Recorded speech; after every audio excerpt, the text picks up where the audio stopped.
Shalom, selamat pagi. Tuhan memberkati kita. Tetap selalu mengandalkan Tuhan, semangat, tetap teguh, dan selalu berada dalam kasih karunia Tuhan. Andalkan Tuhan, karena ketika kita keluar dari kasih karunia Tuhan, kita pakai kekuatan diri sendiri, maka yang terjadi akan muncul akar yang pahit yang menimbulkan kecemaran, kerusuhan, dan menajiskan orang. Ingat, kita cuma debu dan abu, kita cuma ranting. Jadi kalau kita tidak melekat, kita tidak bergantung kepada Tuhan, kita keluar dari kasih karunia-Nya dan kita mulai berjalan dengan kekuatan dan pikiran kita sendiri. Karena itu, saya mau katakan, mari tetap dalam kasih karunia Tuhan. Dan saya mau ingatkan bahwa saat teduh atau pembacaan 1 tahun kita itu terambil dari kitab Kejadian pasal 35 sampai kitab Kejadian pasal 36 ayat 43. Lalu baca juga di perjanjian lamanya Matius pasal 12 ayat 1 sampai ayat yang ke-21. Dan jangan lupa kita baca Mazmur pasal 15 ayat 1 sampai 5. Kita belajar pembacaan hikmat untuk hari ini adalah Amsal pasal 3 ayat 21 sampai ayat yang ke-26.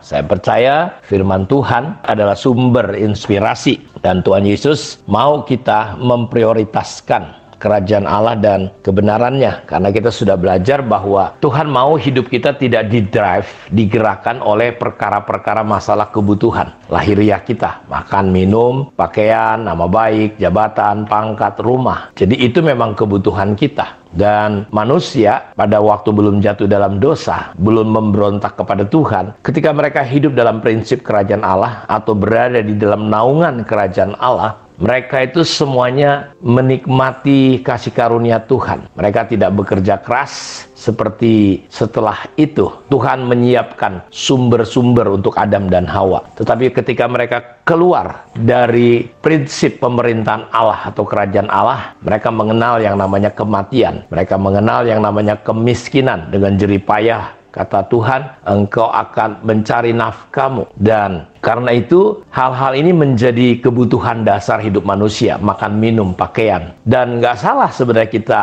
bekerja untuk makan, minum. Tetapi persoalannya terkadang makan, minum akhirnya menjadi berhala. Waktu nggak cukup untuk kita sungguh-sungguh datang kepada Tuhan, mencintai Tuhan. Kita jadi memberhalakan sehingga kita sama sekali nggak punya waktu untuk menyembah Tuhan. Manusia akhirnya lebih menyadari perkara-perkara lahiriah, perkara-perkara daging daripada perkara-perkara rohani. Padahal yang rohani itu, yang tidak kelihatan itu kekal. Paulus berkata yang kelihatan itu sementara, fana. Yang lebih real, lebih nyata adalah hidup setelah yang nyata ini, yang fana ini. Kita akan berpindah dari tahunan, ya, bukan hanya ratusan, jutaan, miliaran tahun untuk selama-lamanya kita hidup karena di dalam kekekalan. Karena itu Tuhan Yesus mengajar, carilah dahulu kerajaan Allah dan kebenarannya, maka segalanya akan ditambahkan. Semuanya itu dicari oleh bangsa-bangsa yang tidak mengenal Allah. Kamu jangan demikian. Jadi Tuhan tahu bahwa kita butuh, tapi jalannya tidak seperti orang-orang yang tidak mengenal Allah. Kita tetap harus mengutamakan, memprioritaskan, mementingkan yang namanya kerajaan Allah dan kebenarannya. Segalanya akan ditambahkan kepadamu. Jadi jangan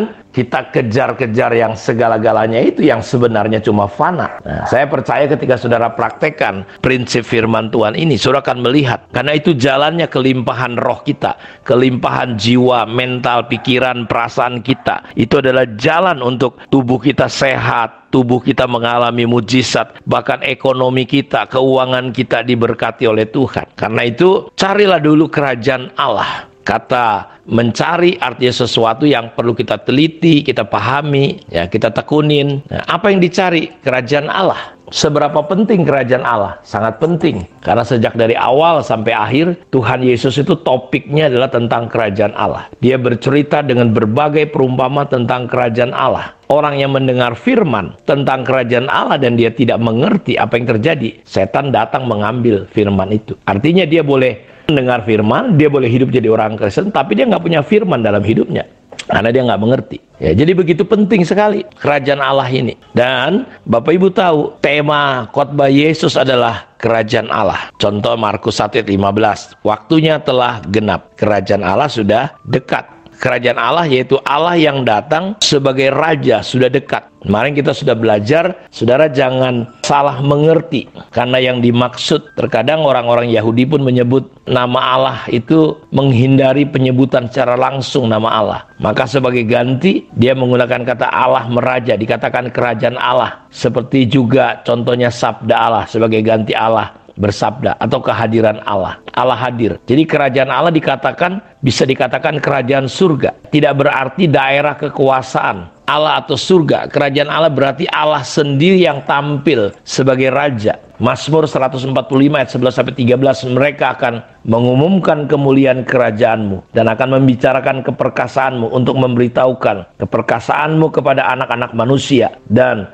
kemuliaan semarak kerajaanmu. Kerajaanmu ialah kerajaan segala abad dan pemerintahanmu tetap melalui segala keturunan. Tuhan setia dalam segala perkataannya dan penuh kasih setia dalam segala perbuatannya. Jadi saudara-saudaraku, kerajaan surga itu bicara tentang di mana Allah ada maksud, tujuan, nilai, untuk apa? Untuk supaya kita ini semua menjadi presentasinya. Ya, dia berdaulat, berkuasa atas hidup kita. Karena itu penting sekali Bapak Ibu kita memahami hal ini. Cari dulu kerajaan Allah dan kebenarannya. Dan kerajaan Allah bukan bicara tentang makan minum, bukan bicara tentang perkara-perkara lahiriah. Kerajaan Allah bicara tentang damai, sukacita, kebenaran di dalam Roh Kudus.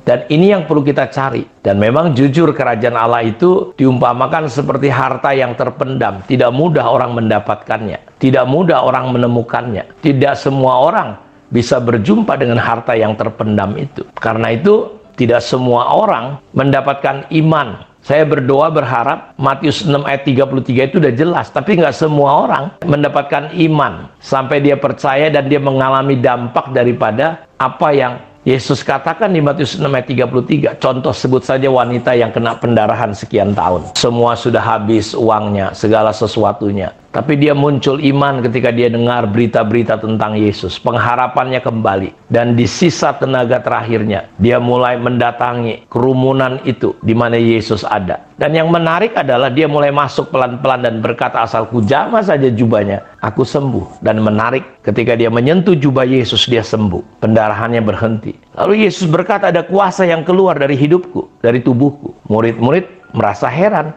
Guru, begitu banyak orang bersentuh-sentuhan dengan kamu. Kami nggak tahu. Saudara lihat, banyak orang bersentuhan tapi nggak ngalamin apa-apa. Tidak ada satu kuasa yang keluar dari tubuh Yesus.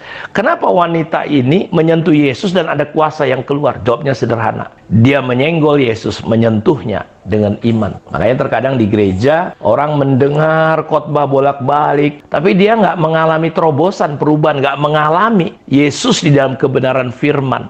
Karena itu, iman terhadap kebenaran tentang kerajaan Allah ini penting. Saya berdoa dan berharap sudah mendapatkan imannya sehingga Matius 6 ayat 33 apa yang kita baca ini digenapi, bukan hanya untuk pikiran kita itu dipenuhi dengan hal-hal berkat lahiriah, tapi lebih daripada itu. Sama seperti Simon Petrus ketika dapat 2 perahu ikan itu, dia bisa melihat ikan itu adalah dulu kebutuhannya, prioritasnya, sesuatu yang dikejar, dicari. Tapi ketika dia matanya melihat kemuliaan Yesus, dia melihat kerajaan Allah itu dengan segala kemuliaannya. Dia melihat ikan itu nggak ada apa-apanya. Terkadang orang pandang enteng, anggap enteng yang namanya kebenaran firman Tuhan, melayani Tuhan. Anggap enteng, sepele. Orang lebih mengutamakan hal-hal lahiriah. Karena memang itu manusia lebih peka ke situ. Tapi saya berdoa mata hati kita terbuka sehingga kita bisa melihat kemuliaan kebenaran tentang Matius 6 ayat 33 ini sampai jadi iman. Saudara sampai jadi percaya.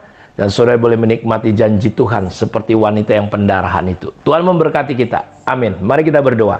Terima kasih Bapa, diberkati semua anak-anak-Mu. Lawat dan tolong kami semua, supaya kami punya iman kepada kerajaan-Mu yang harus kami cari, kami dahulukan. Sehingga kami boleh menikmati janji-janji Tuhan dalam hidup kami. Hari ini kalau ada yang sakit, sembuhkan dalam nama Yesus.